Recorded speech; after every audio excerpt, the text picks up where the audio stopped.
Hi everybody, this is Mr. Han.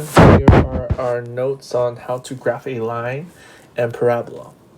Alright, so we're really going to be learning how to find out what points we need when we're given a line or an equation. So right here, I'm just going to read this right here. Make a graph of the equations. Be sure to make your graph look nice and label everything that needs to be labeled. So I'm going to be telling you the things that I'm going to be looking for when I ask you to graph, okay? And also, we want it to look nice. So, how can we do that? First thing we need to do is look at the equation. Our equation here is y equals negative 2x minus 7. Now, with the silent board game, this is the rule that we would have. And so our job is to fill out this table using that rule. So y is going to equal negative 2 times whatever our x value is, right? These are all of our x values. So negative 2 times negative 4, and then we're going to subtract 7. So right here, what I'm going to ask you to do is every time, at least in the beginning, sorry about that, is to we're going to show our work. So I'll go ahead and write down my rule. Y equals negative 2x minus 7. And what I'm going to do is for each, and I'm going to highlight it yellow. I know yellow doesn't come out super clear, but for each one of these, okay, I'm going to use a color. And instead of x, I'm going to plug in negative 4 right here. So y equals, and before I do that, I'm going to label it negative 4. Okay, so y equals negative 2 times negative 4 minus 7. Okay, and so my job is to figure out what does y equal when x is negative 4. Y equals negative 2 times negative 4 is positive 8 minus 7. Y equals 8 minus 7 is 1. So my number here is going to be 1. Alright, and I'm going to use this rule every time. So that's why this is key. Let's go ahead and use a different color. Oops. Y. Oh, I was on the right track. Come on. Alright. So going back, I'm going to put negative 3. Y equals negative 2 times negative 3 minus 7. So here y equals negative 2 times negative 3 is positive 6 minus 7. Y equals negative 1. So I'll go ahead and put negative 1. When x is negative 3, right? I'm just saying this is the number I'm plugging in right now. So when x is negative 3, my y value is negative 1. We'll keep going on. Let's go ahead and use red. Negative 2. Y equals negative 2, right? Remember our rule here. I'm just going to move this over. Technically, I can make it bigger, just so you know that's the one we're using. Y equals negative 2 times negative 2 minus 7. So where did I get this red negative 2? I mean, I can be a little bit more clear. Where am I getting these numbers? Right here. Okay. So I'm going to use that same process, and instead of x, put in negative 2, and then negative 1, 0, and so on and so forth. Okay? So let's keep going. We're back to negative 2. What does y equal when x is negative 2? Y equals negative 2 times negative 2 is 4 minus 7. Y equals negative 3. So here's negative 3.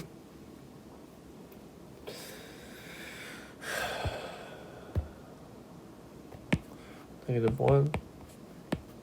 Y equals negative 2 times negative 1 minus 7.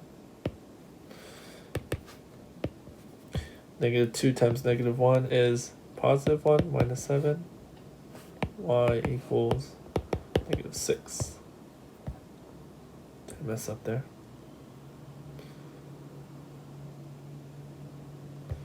Yep. What is negative? Wow, it's really late. What's negative 2 times negative 1? Hopefully you're able to say positive 2. And 2 minus 7 is negative 5, not negative 6. Negative 5. 0. Oops, wrong color. Y equals negative 2 times 0 minus 7. Y equals 0 minus 7. Y equals negative 7. Okay. And hopefully, right, you can look at this and you can see what's the pattern. And similarly to the redwood tree problem, similarly to the big C problem, okay, you see that there's a pattern, right? How much is it? I mean, it's not really growing, but how much is it changing by? How much is it growing by? And so here, you can see that each time you go, it's a minus 2, minus 2, minus 2, minus 2. So you can see that there's a rule here. And I mean, the rule is y equals negative 2x, but you can see that each time it's going down by negative 2. It starts at negative 7, and starting is when x is 0, right? So, I mean, I'm going to keep going as if I didn't say that, but maybe you pick that up. So let's go ahead and plug in 1.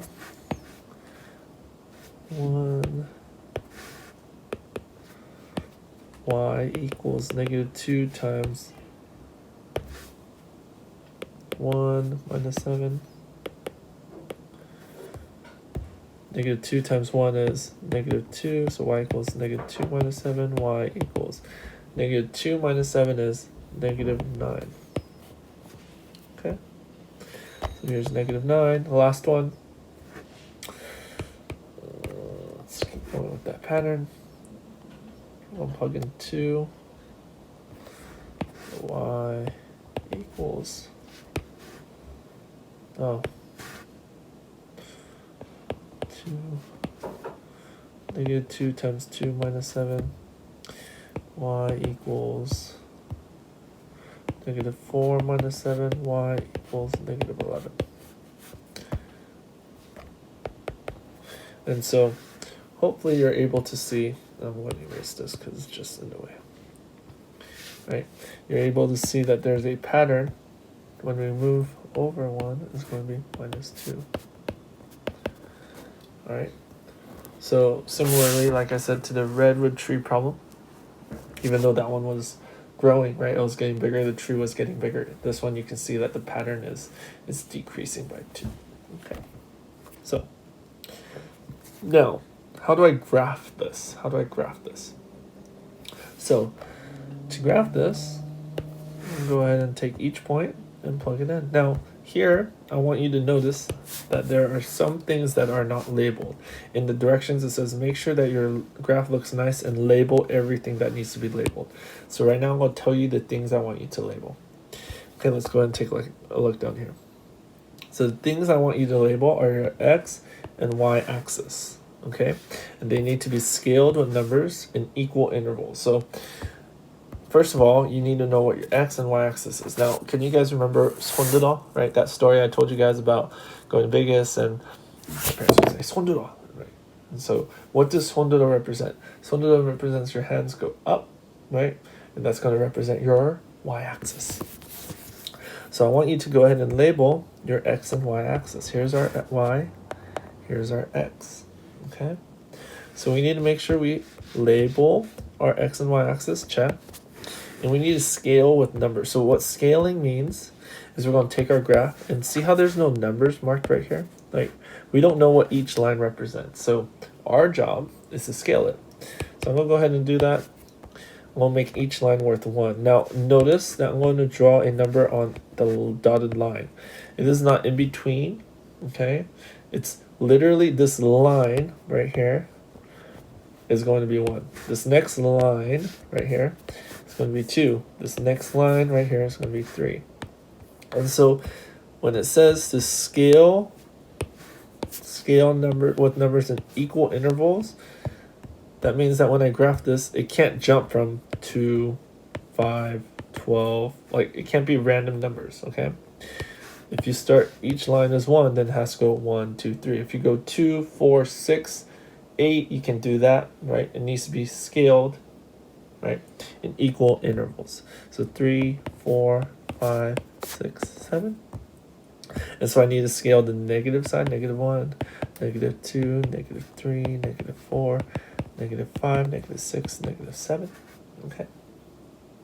And then going up is positive, so we'll add 1, 2, 3, 4, 5, 6, 7, 8, 9, 10, 11.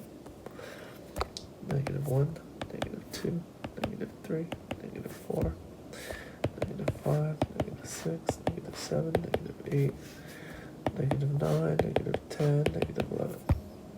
So what I did first was I labeled my graph with my x and y axis right here. X and y axis. I scaled my x and y coordinates. So this first one's done. A choir is a musical ensemble of singers. Thank you, Alexa. I don't know why you're talking to me. So the next thing we need to do is we need to, well, that one we won't get to quite yet. So when we get to it, we need to draw arrows on the graph that shows that it's going to grow infinitely. So I'll explain that once we graph. So now that we have our axis scaled, we're going to go ahead and plot our points. So I'm going to start here. My x value is -4, and my y value, right, here I'll use a different color. My x value is -4, and my y value is going to be +1. So this first point is going to go right here. So I'm going to go ahead and get my pen, so and plot my first point. Next one, x value is -3, y value is -1. So -3, -1, the point goes right there. Next point, -2, x value is -2, y value is -3, -3. So I'm going to go ahead and draw my point right there. Okay. And we'll keep going. -1, so -1, -5. So I'm going to plot my point right there. Next point is 0, -7, 0, -7, 1, -9, 1, -9, 2, -11, 2, -11. Okay. So I now have all my points for that line. What I can do is I can draw a line. Now I've taught you guys this already, but go ahead and take your pencil or your finger, right? And start your point, and I'm going to start it right here. You won't see me plot the point, but now you will. So what I did was I just held it. If I hold it down, it becomes a straight line. I'm trying to do not a line that's not straight, but if I hold it, it becomes straight. I'll do that one more time. I'm going to draw a line that's not that straight, but if I hold it, it becomes straight. So what I'm going to do is I could put that down there. Now we'll click on the scissors button on the top. You can see that I'm toggling between pencil, eraser, scissors. If I tap the line once, if I held it down, right, if I hold down the line, it's going to become a straight line. And now there's these two squares that I can move. So I'm going to make sure that one of them's on the corner. And then now I could extend it. And what I need to do is make sure that it goes through each point, right? It wouldn't make sense for me to take my line and do this and say, oh, look, I drew my line. It doesn't go through with the points. So I'm going to make sure it goes through all of the points. Right?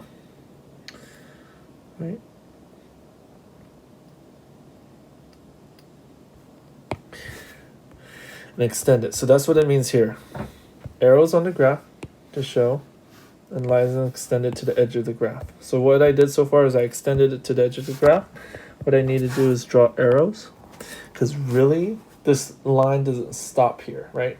If I kept adding more points, like if I said 3, it'd be -13, 4, -15, right?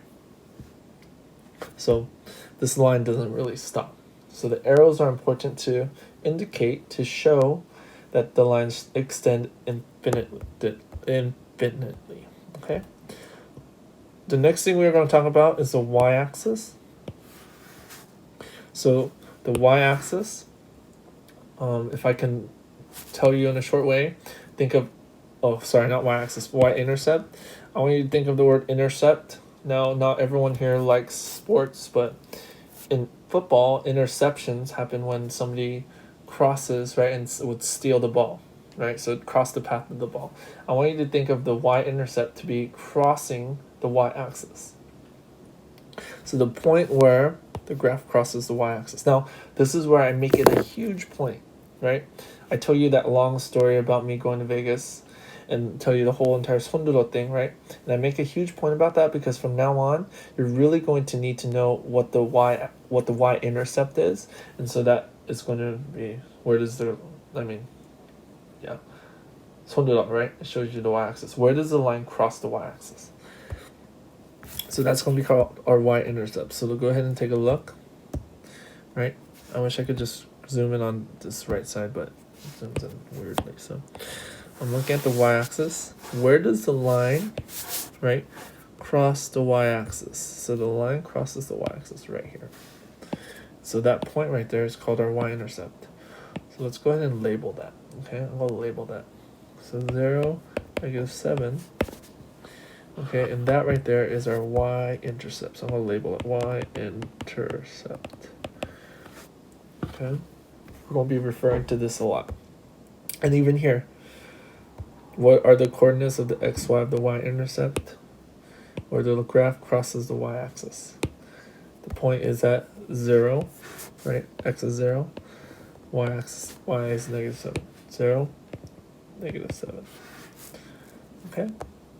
So that's the y-intercept. So check mark here, check mark there, check mark here. Equation of the rule written next to the graph. So what I'm going to do, I'm just going to take the graph. The equation of our rule is right here. So what am I going to write next to my graph, right? I'm going to write y equals -2x minus 7.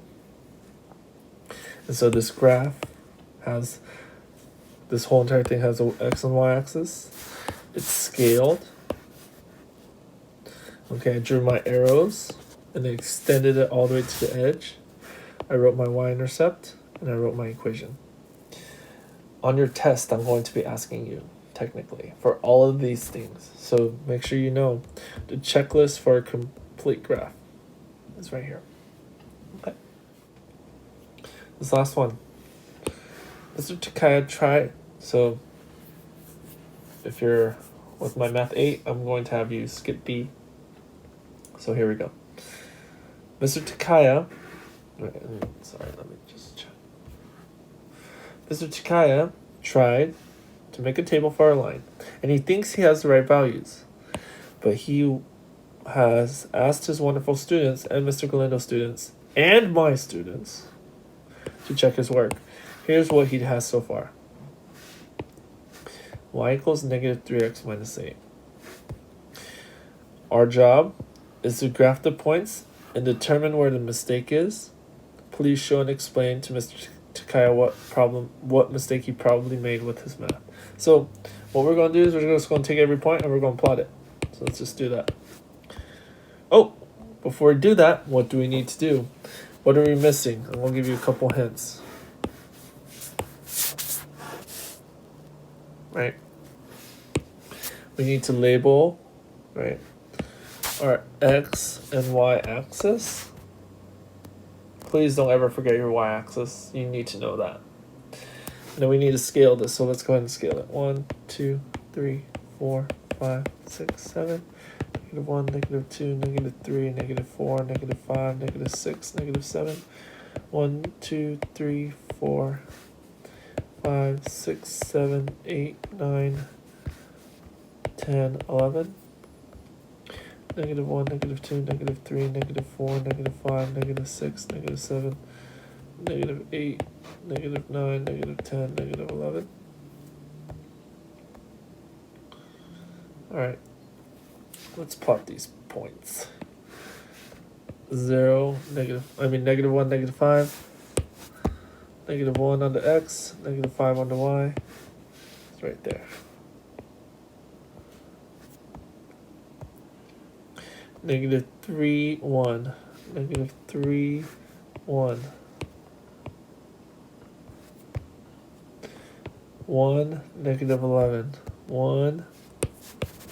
Let's go down to negative 11.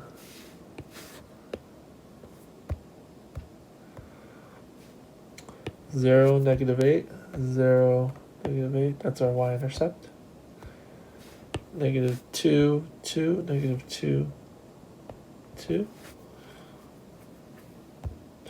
And negative 4, 4. Negative 4. 1, 2, 3, 4. Now, you can tell right away. Most of these points fit into a line, but one of them isn't. So what I'm going to do right now is I'm going to draw my line with most of the points, right? You're going to notice that one of the points don't fit. Which one is it, right? We'll extend that line all the way. Put my arrows. I'm also going to label it y equals negative 3x plus minus 8. Right, I labeled it. Now, I also need to label my y-axis on y-intercept. 0, negative 8 is y-intercept. Okay. Now, what point doesn't look right? Right? What point didn't fit? 2, negative 2, 2, right? This one right here. So this one, negative 2, 2, is not right. How do we know? How do we know? Right? Doesn't fit in the line. It's not in the line. And so let's go ahead and see what he did. Let's go ahead and plug that in. Y equals negative 3 times negative 2 minus 8. Y equals negative 6 minus 8, and y should equal negative, oh no, sorry, not negative 6. Positive 6 minus 8 should be negative 2. Oh, he put negative 2, 2. He probably just forgot the negative.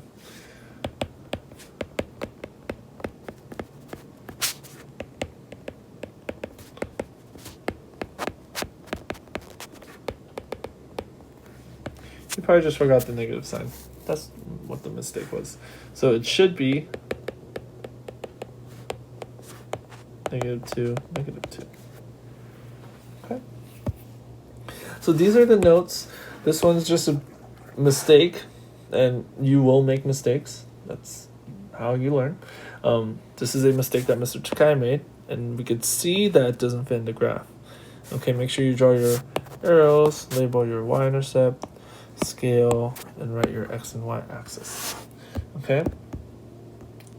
Your checklist is here. Okay. You need to be able to graph lines. This is more of the focus. Okay. Making sure that you plug in the values into your equation, plot your points, extend your line, draw your arrows, label your y-intercept, label your equation, scale, make sure you label your x and y axis. All right. Good luck. Let me know if you need more help.